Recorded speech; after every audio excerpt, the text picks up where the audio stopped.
Welcome back, Friday edition of the Sharp Football Show. Super good show on tap. Super excited to be here with you guys. Hope you guys had a great and festive Halloween with your friends, family, or at least making some money on that Jets game last night.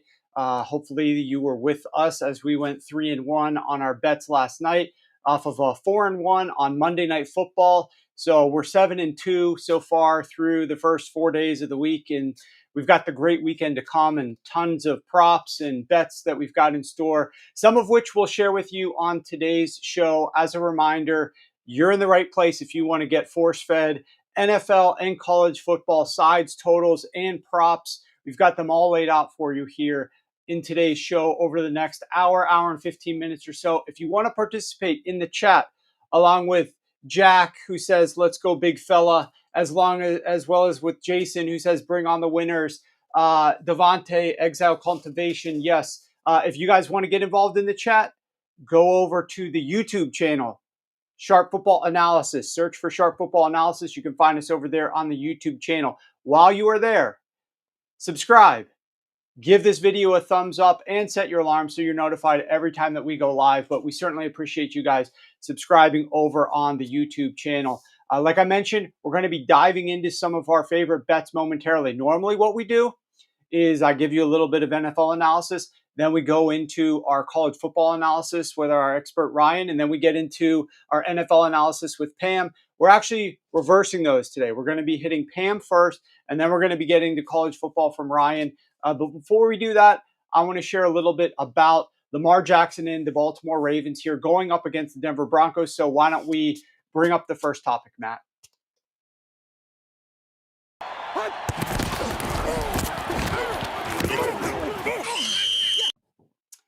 So I have shared this with you before, and just some breaking news. Obviously, Lamar Jackson is back out there on the practice field. He was listed as a back and a leg, I think, injury for a couple of days and missed. Now, his head coach came out on Wednesday and said Lamar's missing for a rest day, but then he did not appear on Thursday as well, and he was listed with the same back and leg injury there.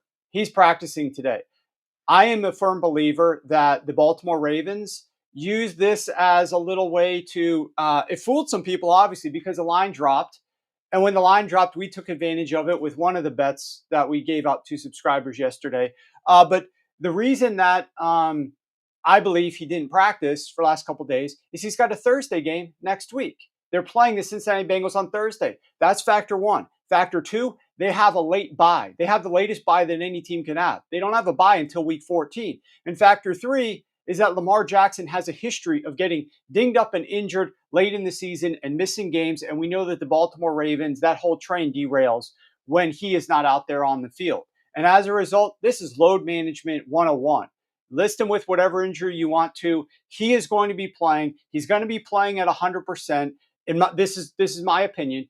And those injuries were just there so that he could get a little bit of extra rest. And I personally would be resting Lamar Jackson as well in these practices throughout the course of the rest of the season. I mean, you've got to have this guy at 100% late down the stretch. This Baltimore Ravens team has not won enough games to take any of these games for granted. Yes, they're a large 8.5-point favorite now against the Denver Broncos, but they have not won any of these. They're 5-3. They need to keep stacking these wins. They need to try to figure out how to get home field advantage. The Kansas City Chiefs, who they're trailing, and only one team gets home field advantage.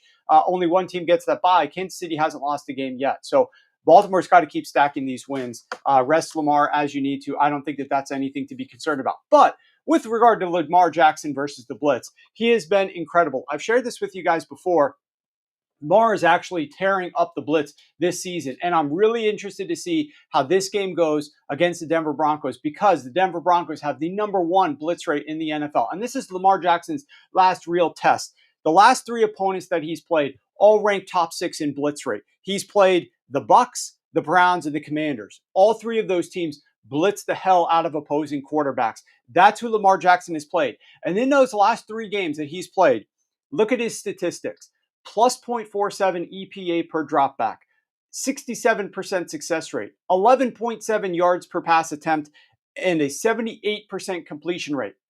Now, listen to this. This is amazing. For context, all of those numbers rank number one across the board among all quarterbacks when they have not been blitzed this season.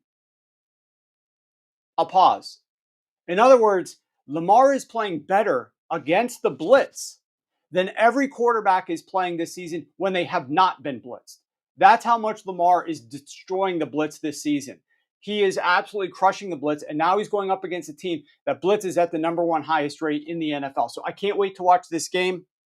The other thing that I'm interested to see in this game is his usage of Zay Flowers. Zay Flowers' prop has been on the move. It got bet under, bet over, bet under again. I'm really going to be interested to see Zay Flowers this week, and here is why. The Denver Broncos, this is all matchup driven. First of all, we know they signed Deontay Johnson. I don't think Deontay Johnson is like a key factor that they're going to start incorporating into the game and playing and start using a lot more 11 personnel and running Deontay Johnson. Eventually, I would love to see Deontay Johnson be the guy who's running the routes that Nelson Aguilar is running. But they're not going to suddenly take Zay Flowers off the field so they could use more Deontay Johnson. And they're not going to start implementing Deontay Johnson and taking targets away from Zay Flowers in week 9 against the Denver Broncos at home in a game that the Baltimore Ravens absolutely must win and cannot afford to lose off of a loss last week against the Cleveland Browns that they should have won. This is going to be a game that Deontay Johnson is out there that Zay Flowers is going to be running every single route that he normally has been running. Now, the key with Denver Broncos, the reason why I think that this is going to be an interesting factor is the way Denver plays their defense. They're a blitz-heavy team, and they are a man-heavy team. Now, they're one of the most man-heavy teams in the NFL. Zay Flowers has a 24% target share against zone. But against man, he's a 32% target share. That's one of the highest of any teams in the NFL. He's got a 32% target share against man. When he is not blitzed, 26% target share. But when he is blitzed, 29% target share. Lamar is going to be blitzed a lot and facing a ton of man. I think that's why he's going to be going after Zay Flowers a little bit in this game. Zay Flowers, I think his prop is like right around 50 receiving yards. So that's really going to be interesting to see how he does there. Okay. I want to get into, before we get into Pam, I do want to mention a quick ad read that I'll mention a couple of times because I already mentioned that we were 3-1 last night. I mentioned that we were 4-1 on Monday. $100 better is up over $9,500 on the season now with Sharp Football Analysis for the NFL and college betting packages. We are extending because we've had this most special start that we've had any season. Last year, $100 better was up over 8,000. This year, we're already up over 9,000, and it's only through week 8. Well, Thursday Night Football of week 9. So we're going to continue the sale that we were running before. I shared it with you on Monday, even though Halloween was last night. Hopefully, you guys are past your candy hangovers. We're still extending the sale. The code is SPOOKY. You can use SPOOKY, and you'll get 50% off any weekly or season-long package.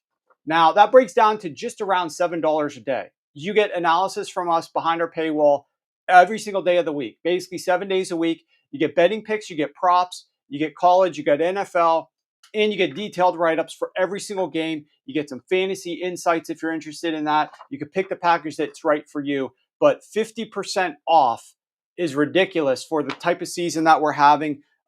So we've got the code SPOOKY. We'll dig into this code a little bit more later, but let's welcome on Pam Maldonado now. We want to talk a little bit of NFL, so let's bring up Pam.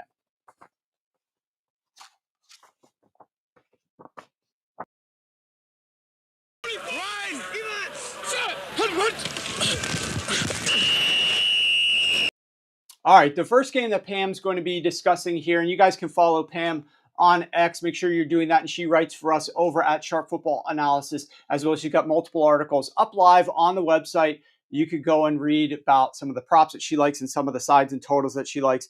The first game, Pam, you're going to be talking about, I kind of teed it up a little bit. We're going to be talking about the Ravens and the Broncos. The Broncos are catching 8 points right now. The total, 8.5 actually, and the total is 46.5 points.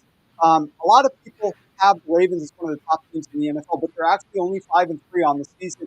Dropped that game last week to the Browns that they really should have won a couple of different days. I think Lamar Jackson is going to be healthy and available. I think that was just load management, but we will ultimately see how it goes. Welcome to the show, Pam. Why don't you show us why you like the Denver Broncos to cover the spread and the over on Sunday. And you also have a prop on Courtland Sutton's receiving. There wasn't a lot to like on the board this week, I'll be honest, but this is one game that I honed in on and I was like, okay, I think I'm a believer in Bo Nix, which is something I wasn't expecting to say at the start of the season. And that's kind of where it starts with him. I do like Broncos plus 9.5 to the Ravens, and I like the over. I loved it more when it was over 44.5. Have lost 2 points of value, but it's currently 46.5. I do want to talk about Denver's offensive improvement compared to the first start of the season to where they are now. We have just seen a major surge in what this production has been able to do. They had a sluggish start. The Broncos are now starting to find their rhythm. In their first 4 games, they scored touchdowns on only 8% of their possessions, but over the past 4 weeks, that number has skyrocketed to 24%. That's 13th best in the league. So this is an offense with a rookie quarterback in Bo Nix, where we have seen other rookie quarterbacks like Jaden Daniels kind of plug in and fit. I think we're now starting to finally see what Nix is capable of as a quarterback. They're starting to find their stride at the right time. And the defensive vulnerabilities, this is where it comes into play here. You're talking about Lamar Jackson. I want to talk about the Ravens defense or lack of, actually. It's despite their reputation, we know that they are typically one of the best defenses in the league, and that has been true against the run, but against the pass, they've been highly vulnerable. It's been their biggest weakness of the season. The Baltimore defense is 30th in pass EPA on defense with a negative 64.6. This vulnerability in the passing defense could be a potential golden opportunity for the Broncos to exploit because of the big play potential that we have seen from Bo Nix. Adding to their defensive woes for the Ravens, they've allowed a league high 4.9 passing plays of 20 plus yards or more. Well, Bo Nix is actually a quarterback that I wouldn't have expected to have seen, where he has the second most deep ball attempts in the league. Now, he hasn't had a lot of success on those. His completion is below 40%. However, this could be a really good opportunity for him to kind of build on some of that confidence that he's tried to garner over the last few weeks. His October performance is really impressive. He's completed 67% of his passes, 870 yards, only one interception. I love a quarterback that can hold on to the ball, unlike others. But he's also added 150 rushing yards. So we are seeing a lot more of dynamic big playability from Nix, who can exploit potentially the Ravens defense. Now, the argument could be made that the Ravens defense is a lot better at home. They are still giving up some big plays, even to quarterbacks like Josh Allen and others. The top wide receivers in the league for when they're playing at home has hit about 70 receiving yards. So they are still giving up these really big plays, even if they are playing at home where they typically are playing better. And why I like the over in this game is because one thing to support that for is the Baltimore home games are averaging 56 combined points per game. That's the highest in the league. And a lot of that has to do with the defensive vulnerabilities that they have. This is a trend that I think can continue on. And just because we have seen from Nix that he likes to, this is a coaching staff from the Broncos that has put their trust into Nix by having the second most deep ball attempts. I think because a game script that can heavily put them into, if the Baltimore Ravens come out with a big lead, they're going to have to pass a lot. Nix is capable, but basically we have Denver's offensive resurgence, or surgence, period, not resurgence, led by an improving Bo Nix, coupled with Baltimore's defensive vulnerabilities, especially against the pass. I think this sets up the stage for the Broncos to keep this game close. And I'm not sure that I'm quite ready to say pull off the upset because it is still a rookie quarterback playing in Baltimore. But honestly, if the Broncos came out with a win, I would not at all be surprised because the Broncos have a much better, more complete defense, unlike the Ravens. And the Ravens have allowed a league high 9 touchdowns from outside the red zone, which could potentially play right into the hands of a confident Broncos offense. Now, the Broncos have yet to actually have a touchdown from outside the red zone. So this is a matchup that I'm really interested in seeing if maybe we could see that this week. So I just believe that Denver really is a team that has improved on the season. And so I'm going to back Broncos on the points. I'm going to take the game over, and the prop that I love for this game. Every time I focus on the one game and one prop, props are doing really well. So Courtland Sutton over 51.5 receiving yards. I definitely think he could hit beyond way over this, maybe even the 100-yard mark. But Baltimore secondary is the thing that I'm going to continue on continue honing in on. I think it's been a gold mine for wide receivers, allowing the most yards, the most touchdowns to wide receivers in the league. Even at home, they've given up monster plays. And talking about Bo Nix again and his passing style, second most deep ball attempts in the league. It aligns perfectly with Sutton and his strengths. He has 14 receptions in that medium to deep range this season, so he does have the big play ability. Now they are starting to build some more of that rapport, and that always happens when you find your go-to guy. Those big play potentials can always come up, and all you need is one play. So the potential for a high scoring game, if I like the over, then I think there's going to be a lot of passing. It's going to be a pass heavy approach that could further benefit Sutton, whether it's the deep bombs, whether it's the intermediate routes. I think Sutton is in a really good position here to capitalize on the vulnerabilities of Baltimore. And what we've seen from Ravens also, they tend to give up fourth quarter leads. So that could potentially be a lot of passing opportunities late in the game as well. So over 51.5 receiving yards. I like the Broncos plus 9.5, the Broncos over 46.5, and Courtland Sutton over 51.5 receiving. Yeah, no doubt the Denver Broncos will be throwing it down the field. They have a higher tendency of that deeper air yardage, and negative game state certainly could pose some positive things for Courtland Sutton here against that secondary, which is a little bit beat up. We'll pay attention to the injury report. Okay, Pam, your next game that you want to talk about, this is a little bit contrarian here. You like a game, the Dallas Cowboys against the Atlanta Falcons. You saw that the Dallas Cowboys are enduring this ridiculously embarrassing season. Their loss last week to the 49ers dropped them to 3-4. They gave up 47 to the Lions 2 weeks ago. They gave up 30 to the 49ers back-to-back weeks. You're stepping out here and you are going for an under versus the Kirk Cousins-led Atlanta Falcons. Show us why we should go under the total, and you're also looking to take the Cowboys to go under 2.5 touchdowns at a nice plus 130 price point here. The argument that I've seen to back the Cowboys is they've had a really tough schedule. I'm on, like you said, contrarian, because if somebody is showing you who they are, believe them. And the Cowboys are telling you that they are not a good offense. And it starts and ends with their turnover issues. The Cowboys have been struggling significantly in this area, turning the ball over on 17% of the possessions. That's one of the highest rates. That's the highest rate in the league. Well, one of, slightly better than the Raiders and the Titans. You're at the bottom of the barrel, and it's because Dak Prescott is having a lot of disruption because of an offensive line, because they have a lack of receivers, because they don't have a run game. This is just an offense that has too much going on, too many problems to fix, and no answers for any of it.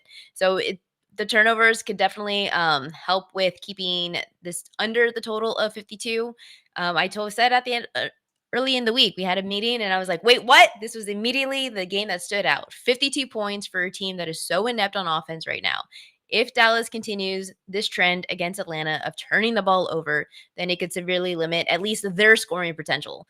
And they also have a lack of explosive plays. Another critical factor, if I'm looking for an under in an NFL game, which is extremely difficult to hit on such a high total, is their inability to generate any explosive playability, and it because of they don't have a run game. They're the only team in the league without a rushing play of 20 yards or more.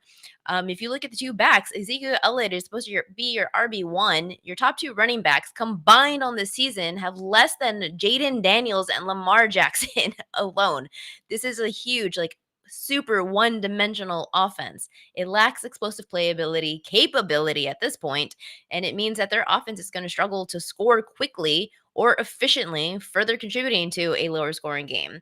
And then if you look at the defensive challenges from Dallas, they're typically known for having such a strong defense, and that hasn't been the case this season, especially against the run.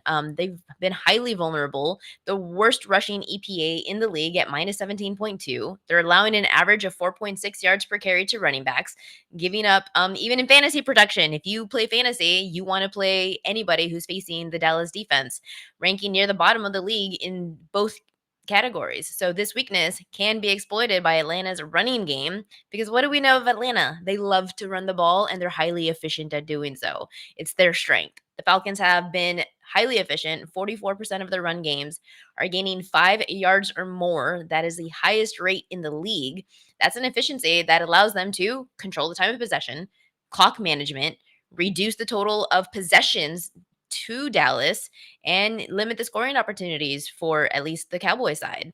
And because they're so efficient on that offense in that run game, it allows Atlanta to have a really good third down conversion rate.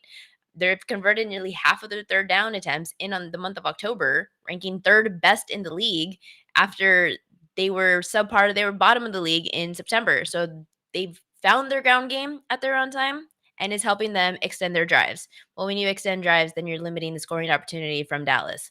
And it starts with Bijan Robinson.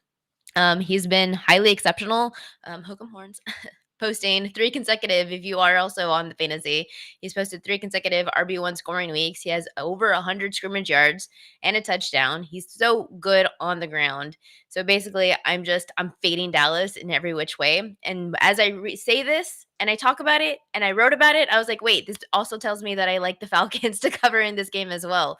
So the Falcons is probably something that I'm going to end up adding. But I like the Cowboys under 2.5 touchdowns. And because it's plus money opportunity for something that makes a lot of sense in my mind. It's plus 130. They're 31st in red zone touchdown scoring percentage with Dak Prescott. I mean, he's just a huge factor in this. His red zone completion rate is 48%. That's 23rd in the league. His accuracy rating inside the red zone is 4.7. That's 35th in the league out of 37 quarterbacks. He's in the bottom of it. So the team is relying heavily on field goals, and the way they're kicking their field goals is telling me that they're not even making it into the red zone for opportunities, period. They have the third most field goals from beyond 40 yards and the second most in the league from 50 plus. So a lot is being put on their kicker in Brandon Aubrey, who's been stellar. If it wasn't for him, he's the MVP of the team right now. So you have Atlanta's strong run game. It's going to exploit Dallas's weak rushing defense. It's going to limit Cowboys' possessions. Dak Prescott loves to turn the ball over. His touchdown rate is at a career low of 3.8%. So under 2.5 touchdowns at plus 130 for me just makes a lot of sense. And you're getting plus money for something that has a solid chance. Yeah, the Atlanta Falcons need to cover this game in terms of time of possession. I think that very much is correlated with the Atlanta Falcons and the under. If they can try to dominate time of possession, reduce things for the Dallas Cowboys, and completely agree with the one-dimensional aspect of this Dallas Cowboys offense. It's surprising to see Jerry Jones consider this is what's going all in, is signing Dalvin Cook in the offseason. We'll see what he ends up doing in this game. But Mike McCarthy comes out and says it's very difficult for us to have 3 running backs. You don't really want to have 3 running backs, but we're going to try to incorporate all of them. Well, it typically doesn't end up working out too well for you, especially when the running backs of this caliber and quality that the Dallas Cowboys have. So, Pam, you're going with some unders in this game. You're looking at the dog in the Ravens game plus the over there. Best of luck this weekend. Good luck to the Horns. Also, we've got the you can follow Pam on X. Hopefully you guys are doing that on social, as well as everything up at sharpfootballanalysis.com. Thank you so much, Pam. All right, before we bring in our next guest, Ryan McCrystal, we got one more quick NFL topic to get to.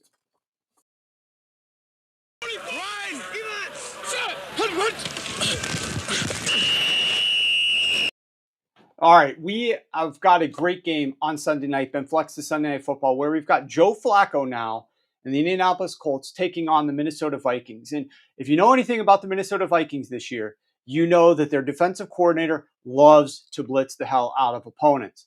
The Minnesota Vikings and the Denver Broncos, the 2 teams that blitz like at rates no other teams are coming close to. And so Joe Flacco is going to need to figure out how to handle the blitz here if they're going to have success, because Joe Flacco is not a guy like Anthony Richardson could have been, who would be scrambling around in the pocket too much. He's not going to be gaining yards down the field on blitzes. He's not going to be, turning those pressures into scramble drills. He's going to be trying to get rid of the ball, or he's going to be taking sacks or fumbling the football. So it's incumbent upon this team to get rid of the football quickly. And if you look at Joe Flacco, we know the Vikings are blitzing 40% of dropbacks. Joe Flacco, the last 2 years, when he goes up against the blitz and he throws the ball and holds on to it for 2 seconds or less, so he sees the blitz, he goes to his hot route, he gets rid of the ball quickly. He's averaging 0.35 EPA per attempt, 8.2 yards per attempt, 80% completions on 25 dropbacks. That's 6, 6, and 10. That's what he ranks out of like 45 quarterbacks. Number 6, and number 10. Excellent when he gets rid of the ball in 2 seconds or less. However, if he's holding onto the football for 2.1 seconds or longer, so less than a quick throw, he's trying to read out the defense and he's being blitzed. He's trying to move around in the pocket or buy some time and he's being blitzed. It's a disaster. Minus 0.47 EPA per attempt, down from plus 0.35 with fast pass. 6 yards per attempt, down from 8.2 with fast pass. 46% completions, down from 80% completions with fast pass. And that's on 45 dropbacks.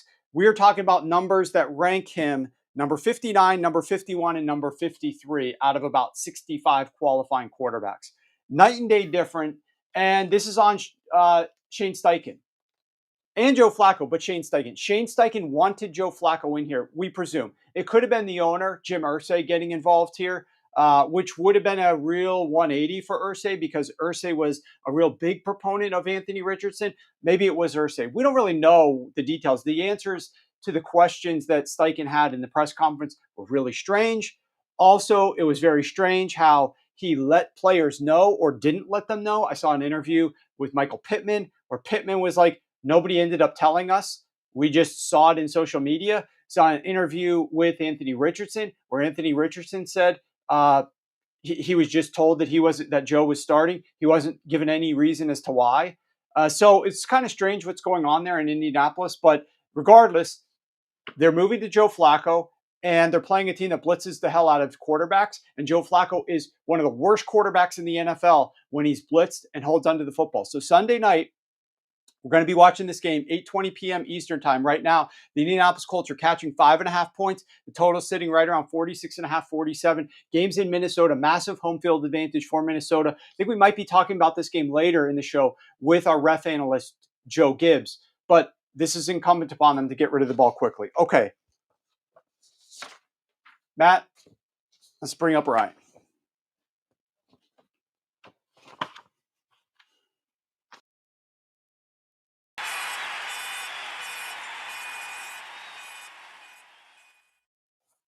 All right, Ryan, our college football expert has been absolutely dominating things. You guys probably already know this, but he's 15-7 now on the show after sweeping the board last week. That's 68%. We're talking 22 bets that he's given you for free on this show, and he's hitting 68% of them, obviously over one per week. Excellent job. Let's see if we can continue. We've got 3 more bets on deck for Ryan in this show. The first game up is Ohio State at Penn State. And Ryan, I don't know why they put this game at noon. We got the best game of the weekend, one of the best games all year. It's sitting here at a noon kickoff. Doesn't bother me as much being out on East Coast time. It's still a little bit annoying. I would prefer prime time. But the guys on the West Coast having to wake up super early, turn on their TVs and start watching this at 9 may not feel great for them. But we've got a one-loss Ohio State team that can't afford to lose, or it'll lock them out of the Big Ten championship chances and possibly the college football playoff as well. And both these teams got solid defenses, but this is going to parlay into a pick you like for this game. Ohio State has scored touchdowns on 25 of 27 red zone trips this year. You're going to need them to continue doing that. Welcome to the show, Ryan. Show us why we should be backing the over on Ohio State's team total tomorrow at noon Eastern. Yeah, kicking things off with a great game at noon on Saturday. As far as the spread of this game, I kind of lean Ohio State, but I ultimately decided to stay away from the spread in this case because we've got a lot of injuries on both sides of the ball. So as far as betting this matchup, I decided to just go with the unit for either team that I trust the most, and that's Ohio State's offense, even though they did have some issues last week against Nebraska. So we should start off by addressing that. The big problem was left tackle Josh Simmons was lost for the year in that Oregon game a couple weeks ago. Zen Michalski, his backup, stepped in last week against Nebraska. He gave up 2 sacks early in the game, and then he also was knocked out of the game. His status is uncertain for this weekend. But then left guard Donovan Jackson shifted over to left tackle. They brought somebody else in at left guard. They've got some experience at left guard because Jackson actually missed a couple of games last year. So I wonder if even if Michalski is healthy enough to play in this game, I wonder if Jackson stays at left tackle, just because that seems like it might help them, because there was an obvious downgrade with Michalski last week. As I said, he gave up 2 sacks in the first half, but I will say Ohio State did a good job of adjusting after that, because on the day, Will Howard was only pressured on 26% of his dropbacks, which if you had just told me that without knowing what Michalski's performance was, I would have said he probably held up okay. So Chip Kelly, who features a lot of quick passes in his offense already, seems like he made some adjustments to sort of minimize the impact that the downgrade at left tackle would have after Michalski showed to be struggling early in the game. Now, the other area which is harder to scheme around with the offensive game plan was the run game. Michalski did not hold up in the run game. They averaged negative 0.3 yards before contact when running behind Mahalski against Nebraska. Now, when Simmons was in there, they averaged 2.8 yards before contact on the year, never lower than 1.4 in any given game. So that was a huge downgrade. Now, this is the reason why I think I wonder if Jackson stays at left tackle and they put somebody else at left guard, because Jackson is a phenomenal run blocker. In fact, among all left guards across college football, he ranks second, picking up 4.6 yards before contact when the Buckeyes run behind him. So I wonder if Ohio State wants to lean on the run game a bit in this game, if they just leave Jackson at left tackle, knowing that he's going to handle that assignment. It doesn't matter the athletic difference between him and Penn State's pass rushers. If they're leaning heavy on the run, it's not going to make a huge difference. Plug somebody else in at left guard. That could be the direction that they go, if they're sort of depending on what they want the game plan to be. Now, I want to make one last point about last week's game against Nebraska. They looked awful. It was a huge downgrade in offensive line performance, but Nebraska was arguably the best run defense Ohio State's played all season, and it is better than Penn State's even. So I'm not denying that there is a drop-off in talent from Josh Simmons, a potential first-round pick, to Zen Mahalski or Donovan Jackson, whoever plays left tackle. But I think that was exaggerated last week against a really strong Nebraska run defense. In fact, Nebraska ranked 16th in opponent-adjusted yards before contact allowed per carry entering that game. So this is a legitimate top 25 type defense that they went up against Nebraska. Penn State's probably almost in that same range, but in terms of their run defense, which I'll get into in a moment, it's not as strong as Nebraska. And I think Penn State might be able to, or I think Ohio State might be able to take advantage of that in this game. Now, the reason for that is Penn State's defensive coordinator, Tom Allen, the former Indiana head coach, he's a very old school coach. He likes to stack the box, likes to put 7 men in the box at a very high rate, much higher than we see across most of college football these days. And so he will do that even if teams are sometimes trying to force you into a light box. But there are certain offenses where you just can't avoid it. They spread you out too much. Chip Kelly, definitely that he is one of those offenses. He will force you to spread you out. He will force you to line up with a light box, which then makes everything easier on the run game. Even if you have some offensive linemen who are struggling in their run blocking, a light box just makes it easier on everybody on offense, right? Penn State's defense with a light box this year, I want to go into some numbers here because it really stands out. With a light box, Penn State is allowing 3.6 yards before contact. That ranks 109th in the country. 6.5 total yards per attempt. That ranks 108th. Now, they like to stack the box. So in certain games, this has not been an issue because they're just able to stack the box 70% of the time or whatnot.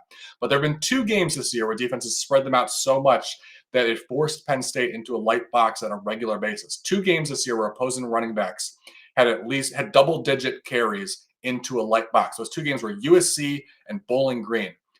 In the second half of both of those games, Penn State was trailing. And against a light box, against USC running backs had 17 carries at 9.4 yards per attempt. And against Bowling Green, a bad MAC team, which was beating Penn State in the second half, against a light box, their running backs picked up 7.2 yards per attempt. So we have seen a couple teams spread Penn State out and just gash them in the run game. And that's what Ohio State does best. That's Chip Kelly's offense, right? So certainly reserve some hesitation because of what we saw from the offensive line last week, although there are injuries that we didn't get into on Penn State team as well. It's going to be a factor in that game. But because we've seen 2 teams that play an offense somewhat comparable to what Ohio State does, at least in the run game, that are going to be able to spread Penn State's defense out, I think Ohio State's able to run the ball, and I think they put up a good number and cover the team total at 23.5 this week. All right. Next up, we've got the Pitt Panthers at SMU. This is another huge game, Ryan. Features an undefeated team versus a one-loss team. But this time, it's the exact opposite type of line that we got in the last game you were discussing, Ohio State at Penn State. This time, instead of the one-loss team being a short home underdog, they're a large home favorite. SMU is laying 7 to 7.5 points. I've seen 8s at different spots. It's moving around a little bit between right now. I'm seeing some 7s in, some 7.5. So shop around for the best number. Pitt wasn't sure if Eli Holstein would clear. I think they weren't saying it was a concussion because they don't have to say it, but that's obviously what it was based upon how it looked. He did clear. He is projected to start here. Show us why we should be backing Pitt against SMU. Yeah, I was really surprised that this line stayed above a touchdown, even after Pat Narduzzi announced on Wednesday that Eli Holstein, their quarterback, would be ready to go in this game because he's a big part of their success this season. So I thought that the line shifting towards SMU early in the week, I just sort of took that as a bad sign for what we were expecting from Eli Holstein's status. But then the fact that he was cleared on Wednesday and was easily able to have a couple of days of practice, I feel pretty confident about this pick for a few reasons why I get into now. And number one, I want to start out by talking about Pitt's offense. If you haven't watched Pitt's offense yet this year, you're going to be shocked by what it looks like because this is nothing like the normal, slow, boring, old school Pat Narduzzi type of team. This offseason, he hired Cade Bell as offensive coordinator from Western Carolina. Bell just did a complete 180 with this offense. They're not slow, grinded out in the run game anymore. This is a fast-paced, up-tempo passing offense, producing a ton of big plays. They rank 4th in pace of play this year. Last year, Pat Narduzzi's offense ranked 107th. Just a dramatic shift right off the bat there. And the modernized offense with a more pass-heavy approach has made this a really explosive team. They rank 6th in explosive play rate on offense this year. Now, they have not played a great schedule. We have to acknowledge that. But this deep into the season, for you to be producing explosive plays at that high of a rate, like you're a good offense. Like it doesn't matter who you've played. You're a good offense. If you're putting up the sixth highest rate of explosive plays this deep into the season, you're legit. And it's not like SMU is out here crushing people on defense either. They're maybe a step up on defense, but this is not like they're going up against a Georgia type defense or anything. This is still just a standard ACC defense. And I think with a healthy Eli Holstein, Pitt's going to put up some points. Now, the one thing that SMU has done really well on defense this year is get pressure on quarterbacks. And you might think Eli Holstein's a redshirt freshman, doesn't have a ton of experience.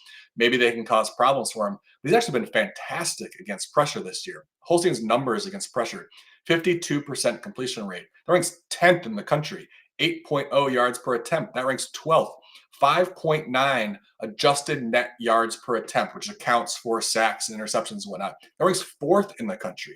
He's playing at a veteran level, putting up those numbers against pressure. So I think that they'll be able to sort of neutralize one of the things that SMU's defense has done really well. So I'm not too concerned about Pitt's offense. I think they're going to go out there and do their normal damage. The question is, can SMU simply outscore them? Because SMU has a very good offense as well. I don't think so for a couple of reasons. And it's sort of a domino effect here because it starts out with injuries. Their quarterback, Kevin Jennings, was also banged up last week. Now, he played through the apparent injury last week. It seems like they haven't said what it was. It seems like it probably stemmed from a big hit he took late in the game. It was probably a leg injury. They said he's going to play now. But the fact that he was banged up and he was questionable throughout the week means he's probably less than 100%. And so for a mobile running quarterback like Jennings to have a banged up leg, that has the potential to impact the game, even though he's going to be out there. Now, the other injury factor here, they've already lost tight end RJ Maryland, their leading receiver on the year. Last week, they lost Jake Bailey, their second leading receiver. The two of them, Bailey is not officially out, although the reports are it sounds like he's pretty doubtful, which would be a huge loss to lose both of those guys. The two of them combined, they account for 33% of SMU's total targets this season, and 36% of their targets at 15 or more yards downfield. That's not a huge number, but I think it's going to have a huge impact on their ability to throw downfield because SMU quarterbacks throwing the deep ball to Bailey and Maryland have a 63% completion rate. To everybody else, 32%. So you've got Jennings, who's already banged up a little bit, potentially out his two best receivers, really his only legitimate deep weapons. That's going to dramatically change how the offense is going to go. So it might make you want to lean more into the run game in this particular matchup. Problem is, Pitt's strength on defense is the run game. They rank 8th in opponent-adjusted yards before contact per attempt allowed. And because they have been so strong against the run, they've done a great job of forcing teams into difficult down and distance situations. In fact, they've forced teams into 3rd and long at the second highest rate in the country. I think that's particularly noteworthy in this game because SMU already does a really good job of putting themselves in tough situations. They rank 128th in penalty yardage per game. So you got a Pitt defense that's already doing a great job of shutting down the run on early downs. SMU, a mistake-prone offense. A lot of things are sort of pointing towards Pitt in this game. So even setting aside the injury factor, I think this matchup really bodes well for Pitt. And so I like them to cover this game, and I think an outright win is definitely on the table. All right, the other one that you've got, the last one on the deck, Ryan. I don't know if you're going to be as bold as to call an outright win on this one, but you are taking another underdog here. Playing at Death Valley is not easy, but that's exactly what Louisville is going to be doing on Saturday night. The Tigers have won 22 in a row at night at home, with their last loss being a decade ago in 2013. The Cardinals are averaging 460 yards and 36 points per game, and are looking to try to go on the road in Death Valley at night and pull up the road upset. Show us why we should be backing Louisville catching 10.5 points tomorrow, Ryan. Yeah, I'm not going to go out on a limb and predict a Louisville outright win, but this is a really big number for a Clemson defense that kind of has just been flying under the radar as being kind of bad this year. I know it sounds crazy, but no one's really watched Clemson since week 1 against Georgia. Everyone's seen the final scores of their games, but when you dig into the numbers, this is absolutely nothing like any Clemson defense we've seen in a decade. They are just bad in many areas. And I think Louisville, a really good offense, is going to take advantage of that. So beating a team by more than 10 points when you've got real concerns about your defense, that's a tall task. I'll dig into some of the numbers in a second. But first, I also wanted to point out Louisville's coach, Jeff Brom. He's in his second year at Louisville. He was at Purdue for a while before that. He kind of has a knack for getting his team up for these games. When he is a road underdog in his career at Purdue and Louisville, he's 12-6 against the spread, and he's 8-10 outright. But he gets his teams up for these games. And if you look at the games only where he was a double-digit underdog, 5-0 against the spread. So even in the games where you're expecting it to be a blowout, he gets his teams ready to play, and he shows up and he forces you into a tight game.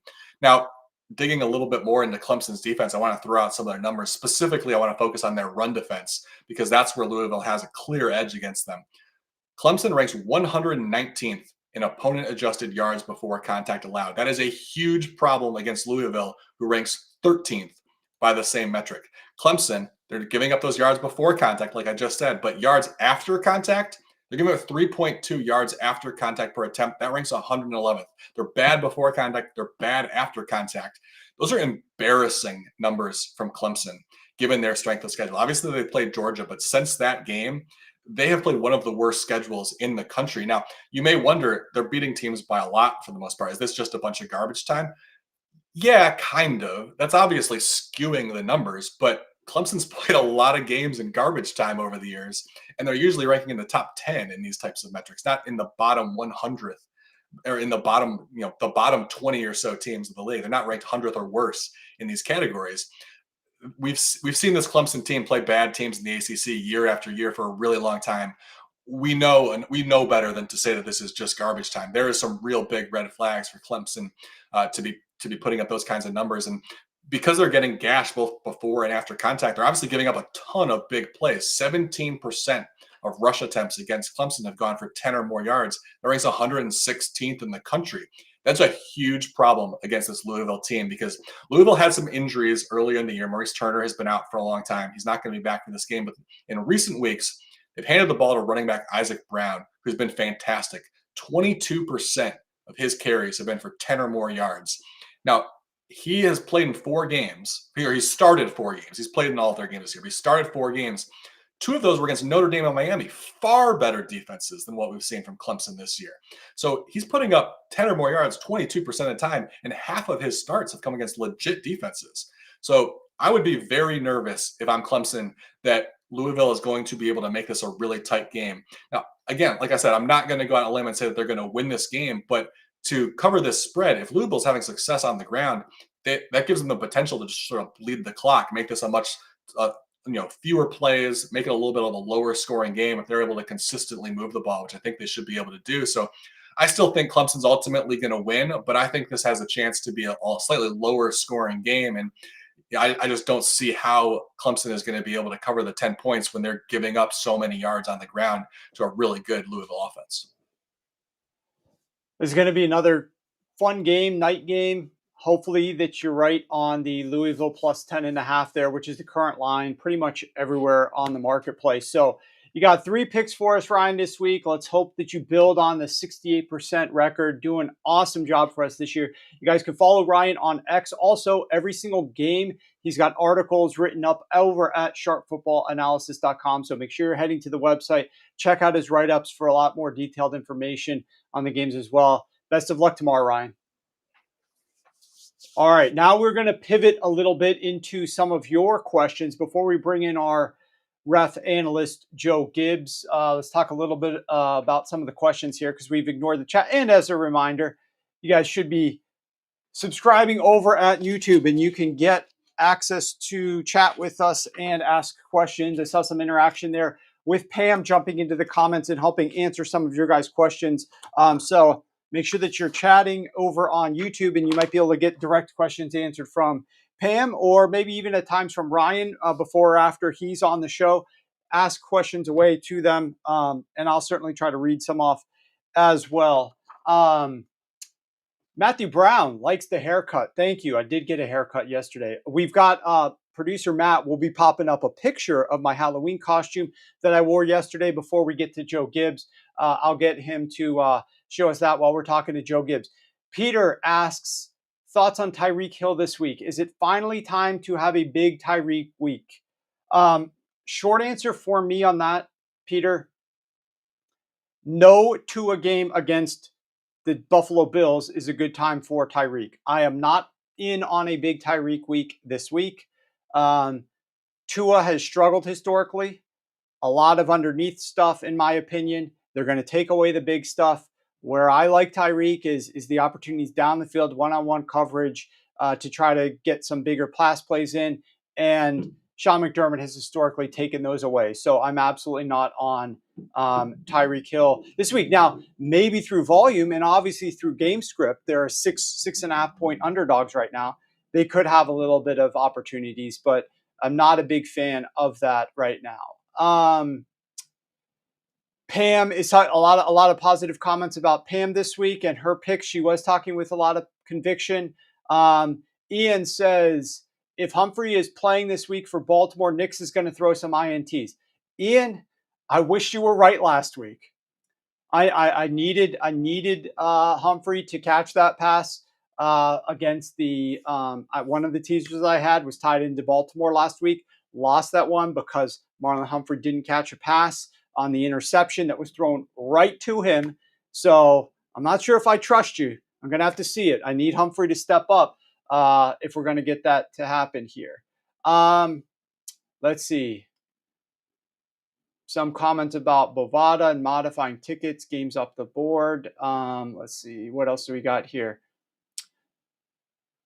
Bo Nix over 216 yards. I do think this is from Jack. I'm looking at maybe a Bo Nix longest over. I do think Bo Nix is going to have to be throwing the football more. And the interesting thing about the Baltimore Ravens that I've shared this before and some of the bets that we've made previously, including I shared this with clients last week when I took the over in the Baltimore Ravens versus Cleveland Browns game.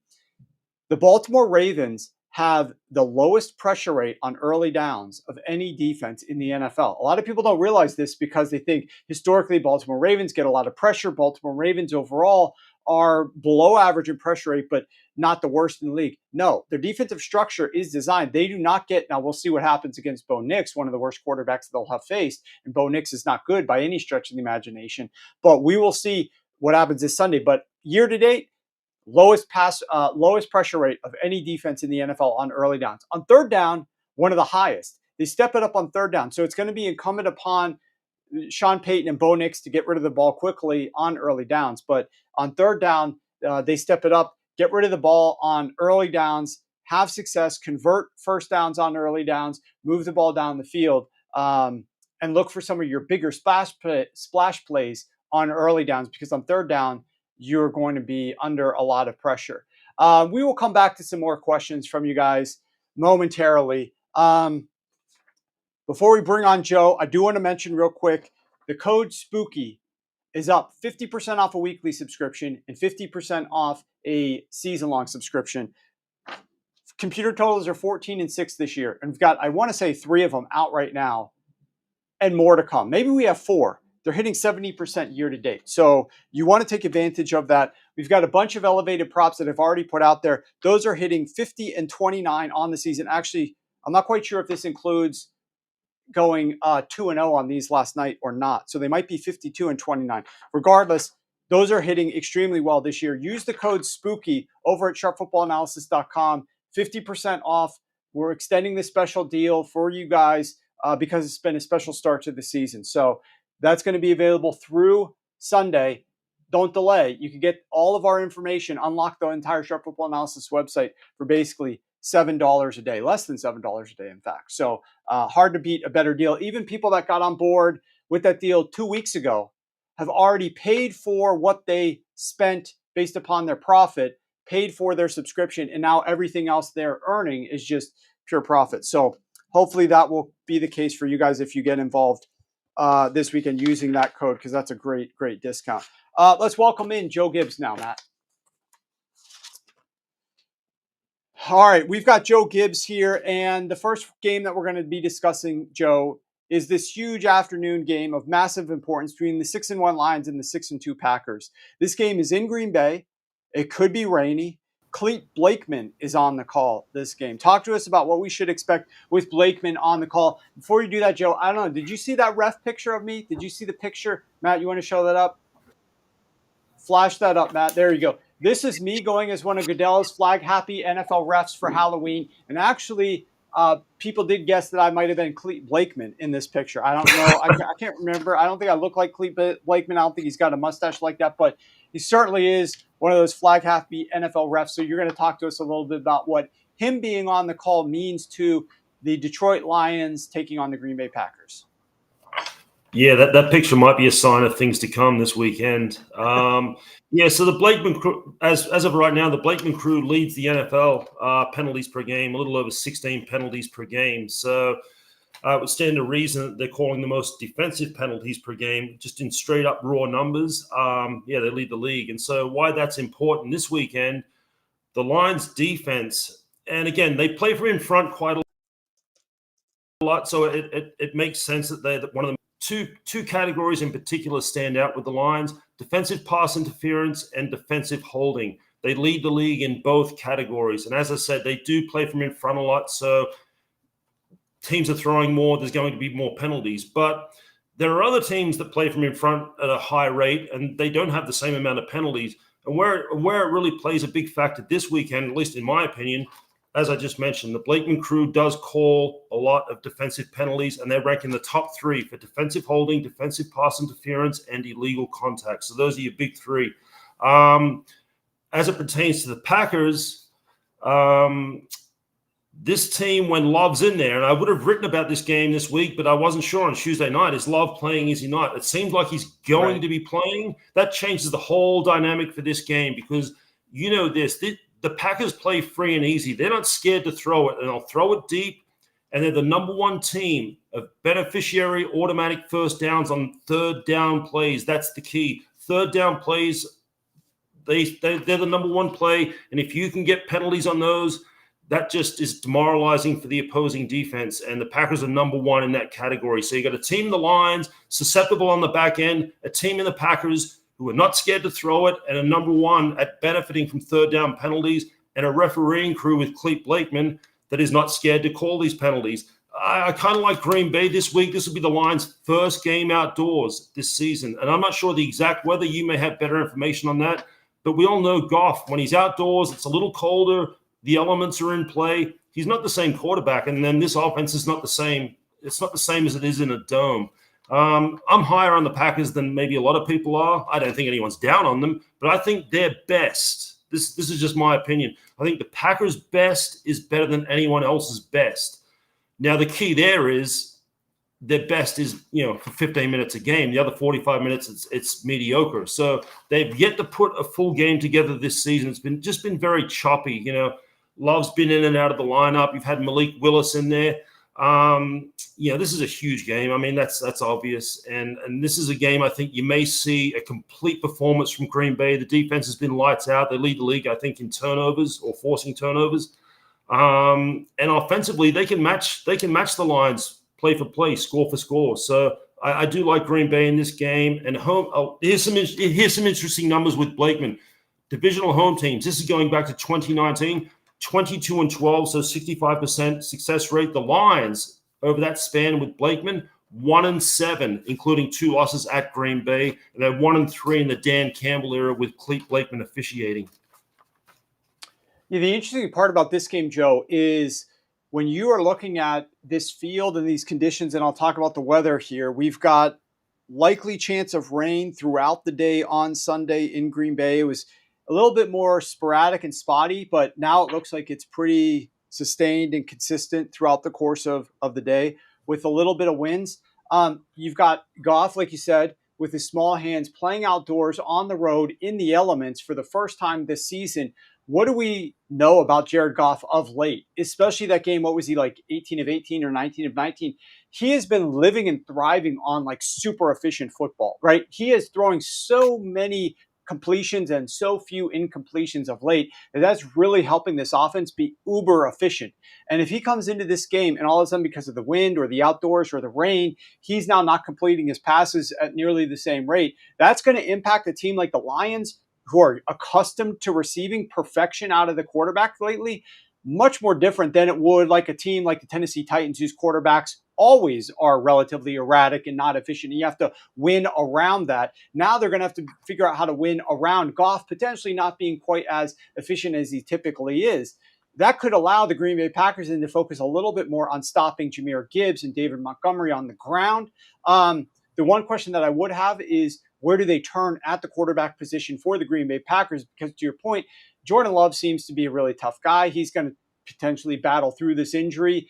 It's a very important game for both of these teams as it relates to the division standings. I mentioned the Packers 6-2, the Lions at 6-1.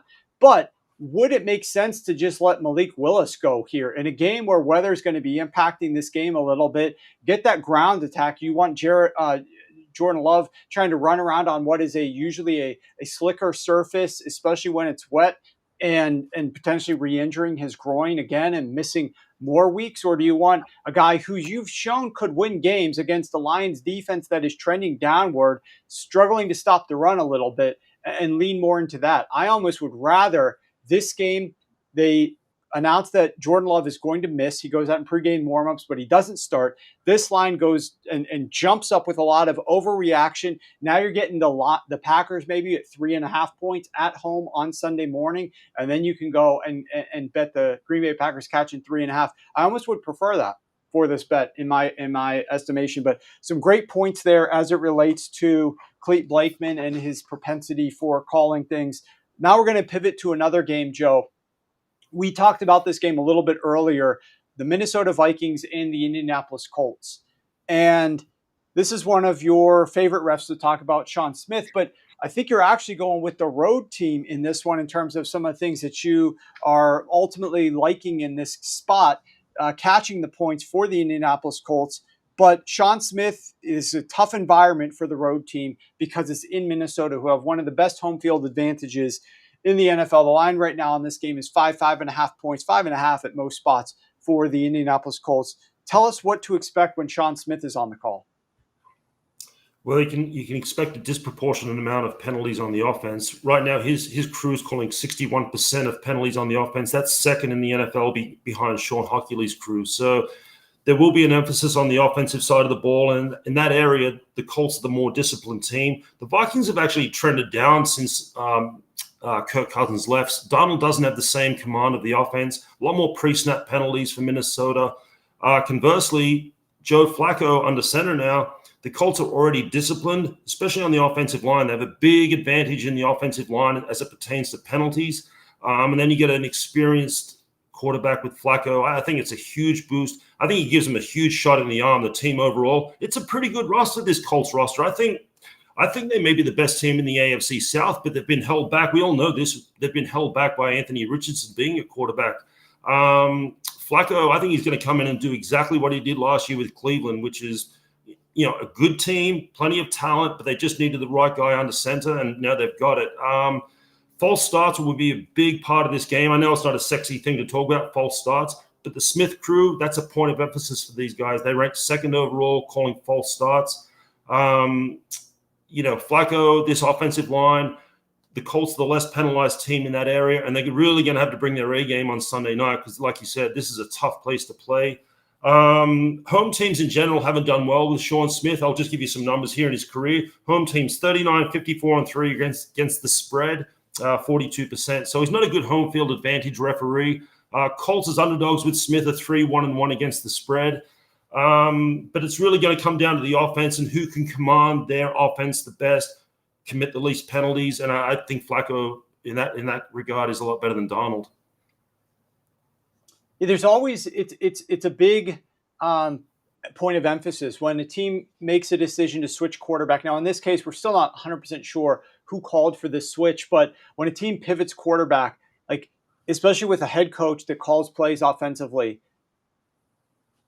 that guy has to really come out and call his A+ game, right? You can't afford to like go and make that switch to Joe Flacco and then come out and lay an absolute stinker, lay an egg on the field, because that is a disaster from the questions after the game perspective. Why'd you make the change? This was a terrible game plan. What are you thinking here? What's the future going to hold? Now you're going to have to answer all these questions about should Joe Flacco continue to be the quarterback if he looks like garbage against the Minnesota Vikings. So it's really on Shane Steichen to come out with an A+ game plan, have this operation humming offensively.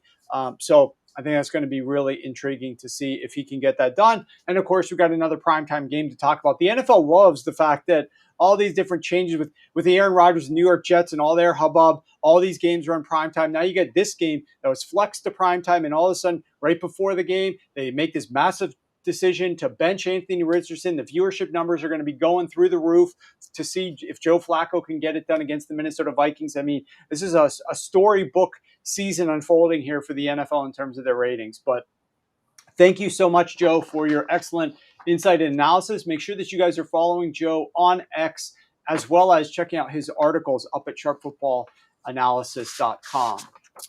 Okay. Let's hit a couple more questions here. It is obvious. I appreciate that exile cultivation. Play calling with a quarterback replacement. We've already seen that around the league. There's been changes. We saw that with Dave Canales making the move and the big decision. I'm going to go ahead and sit down Bryce Young, and we're going to go with Andy Dalton. And what does he do? He comes out against the Las Vegas Raiders and absolutely destroys the Raiders with their efficiency. Now, the Minnesota Vikings are not the Raiders. Do not expect that type of outcome. But the bottom line is that was the best that Carolina Panthers offense looked the entire season, was in that one singular game. Since that point, it trailed off. But if Dave Canales came out making the move to Andy Dalton and it was a disaster, then that would have had a lot more questions than answers for Dave Canales. Same type of situation here for Shane Steichen, although, like I said, we're not sure if he made this decision. And the one thing I will caution people watching the show, got a lot of you in the chat, and make sure if you're on YouTube, give this show a thumbs up. Give it a like, please. We're trying to bring you guys some great analysis every single week, twice a week live, giving you a lot of great bets here on the show, with more to come momentarily. And if you're watching on X as well, make sure that you go over to YouTube and subscribe so that you can see when we go live. But at any rate, what I will say is this. It is massively important for some of these coaches and some of the decisions that they make and what the ultimate outcome is. Everybody thinks from the public's perspective as we're watching these things that we know who's responsible for this decision and why they probably made that decision. I could tell you, having worked with some of the teams in the past and still today and talking with different coaches, there's a lot that happens that nobody publicly knows about. I'm shocked, quite frankly, that more of it doesn't get discussed after the fact. Once certain coaches leave certain teams, that more of this stuff doesn't come out. There is so much information, so much tea that's just being boxed and bottled and stored away in file cabinets and in bunkers that could be spilled about so many of these teams and coaching staffs and decisions that they're making and why they're making them. It's insane the amount of information that doesn't see the light of day publicly. So when you think that you know that this player is not playing or that this decision was made, don't expect that necessarily that you know the reason why, because there's a lot that happens behind the scenes that we will never know about some of these decisions and why they're made. Always have a little degree of suspicion about some of these things. Okay, let's go one or two more. Jags punter, along with Love's groin injury, cooked my TD prop on Love last week. That punt, Exile, was one of the best punts I've ever seen. Didn't get enough discussion. The guy's toes were standing on what, like his 15-yard line, something like that. And he kicked it and it went out. It landed at like, I want to say the 10 or 12, went out of bounds at the 1-yard line. I mean, talk about a coffin corner punt. Talk about pitting a team back. Absurd. Absolutely absurd. Love under yards because of penalties, but Green Bay cover.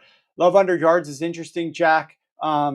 You could also look at Jared Goff. If he's not quite as efficient, what happens with his passing offense there as well. Okay, I will get to the first prop on the board here, and let's see. Okay, I will tell you where to go for this one. So we're at the longest reward section. Obviously, if you guys have been watching this, if it's your first show, I hit on a couple longest betting props, longest reception, longest rush, longest completion, over or under. And we hit these at the end of the show because you stuck around the longest amount of time. So here we are at the end of the show. The first one on deck, I'm going to tell you, you want to go to BetMGM, ESPN Bet, or Bet365. Those spots will have the best markets, the best lines for this bet, with the very, very best one if you want to save juice, Bet365. So if you have options, I would suggest going to Bet365. But otherwise, you can still find it. It's up at DK, but just doesn't have the best line. But I still like it at this number that's being posted at DK. All right, you got that. Go to the Miami Dolphins and the Buffalo Bills. Go into that game. When you're in that game, go to rushing props. When you're in rushing props for the Miami Dolphins and the Buffalo Bills, go to longest rush. And we are going to be going over James Cook 14.5 longest rush. It's minus 115 at Bet365 right now. It's minus 115, but at 15.5 at DraftKings. The Miami Dolphins are allowing the third highest rate of runs to gain 10 plus yards, the third highest rate of runs to gain 20 plus yards. We know that the Buffalo Bills are leaning a bit more into the ground game. We also know that the Miami Dolphins, I just saw on the injury report, which I thought he might be back this week, but I'm a little surprised that he's not. Zach Seiler, starting defensive lineman for the Miami Dolphins. He's got a fractured orbital bone. He's going to wear a visor when he returns, but he's out for this game. His absence is massive for this Miami Dolphins run defense. I think the Buffalo Bills, I want to say Amari Cooper is dealing with an injury. They've got weapons if they want to throw the ball. Obviously, they brought in Cooper. They've got guys that can catch the ball, but they've owned this Miami Dolphins team. They've had a lot of success against the Miami Dolphins. I want to be backing a running back in this matchup. We know when they played earlier this year that James Cook had a 49-yard rushing attempt. At some point, what I would love to see is books do longest rushes, longest receptions, etc. Do points betting them, where if you go over, you get paid even more at a higher price for over 14.5, over 15.5, over 16.5, over 17.5. Every single yard you can set the number, you get paid even more the more that you go up, but you'll lose money as you go down. So if his longest rush is only 3 yards, then you're going to be out a bunch because he fell well short of the line that you set. But points bet the longest. That would be a very fun venture if some books decided to ultimately post some of those lines with this longest betting market. But James Cook last week, he had a long of 18. Now you're getting a decent price here at 14.5, in my opinion, because he hasn't hit this for several weeks prior to the last game against the Seattle Seahawks. That being said, they're going up against some solid run defenses. We're talking about the Baltimore Ravens, the Houston Texans, the Tennessee Titans. These teams have very good run defenses, well above average run defenses. Now you're going up against this Miami Dolphins run defense and what should be a positive game script. So I really like James Cook longest rush over 14.5. Some people are saying they can't see or hear it. Give me a comment in the chat if you can see or hear this. Jack is saying you can't see or hear it, but everybody else is seeing and hearing it. Matthew Brown, what is the line? You said it's -110 at FanDuel. What is is it 14.5 or is it 15.5? What did you get over there? On Underdog, you can alt the longest run, says Sean. Okay. Underdog, you can alt longest runs. That might be something to take advantage of there. Toughest road test for the Dolphins yet. I agree, Exile. Matthew, I'm curious what number you got over there at FanDuel. YouTube is fine. Okay, so Jack, it might be a problem on your end. You might need to refresh the stream. 14.5 -110. All right, my bad, guys.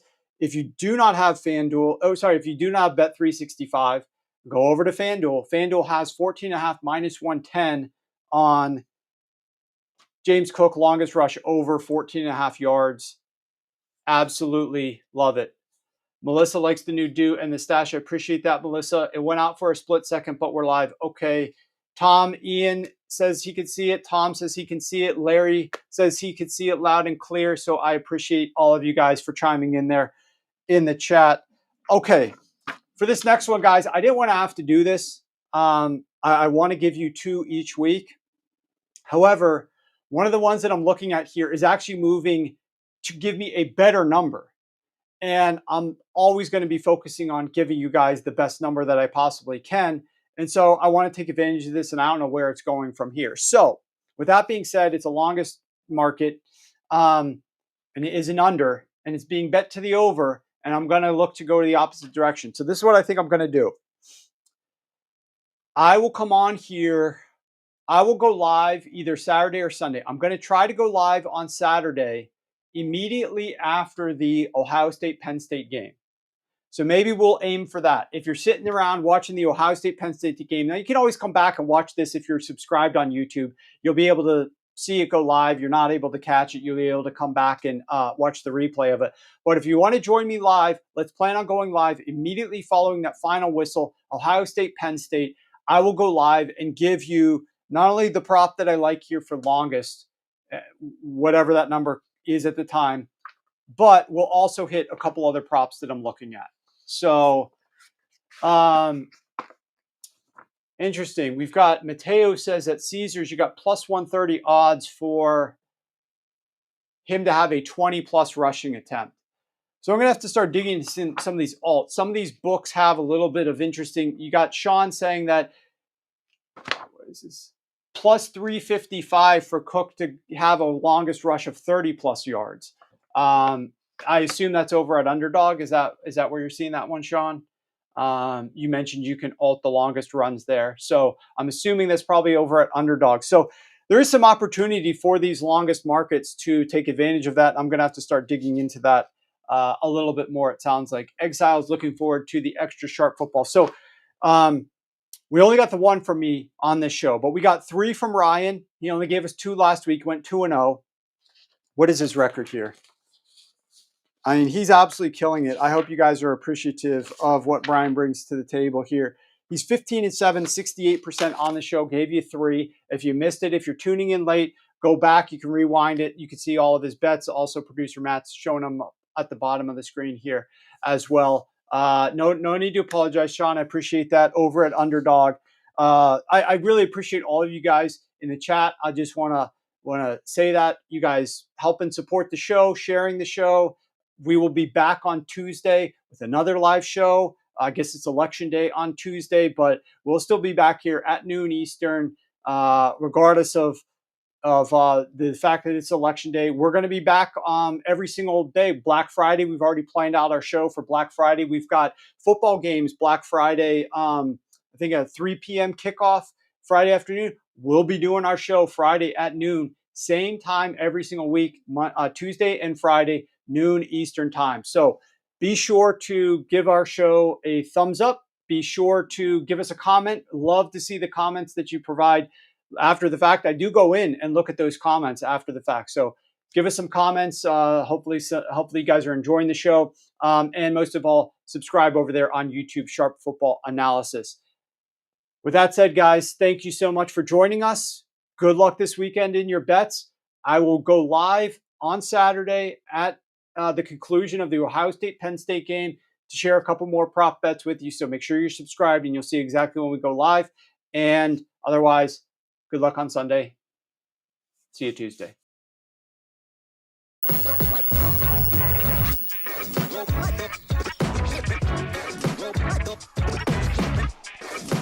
Go,